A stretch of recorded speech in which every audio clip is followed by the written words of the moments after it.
Bien, la verdad que bien, muy contento de formar parte de este grupo, de este equipo. Me recibieron muy bien los compañeros y cuerpo técnico y todo lo que estaban a mi alrededor.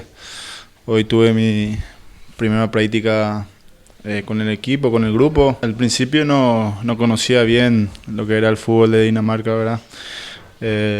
Johan y Store se fueron a Paraguay a hablarme un poco del club, cómo se maneja el club, qué son sus objetivos. Creo que ahí fue donde me convenció un poco de cómo era el fútbol aquí.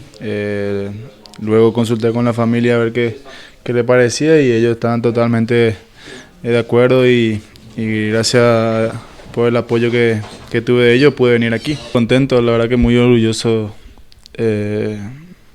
de todo, ¿verdad? La confianza que me está dando el técnico para formar parte del grupo, de poder viajar a jugar la Europa League. Seguramente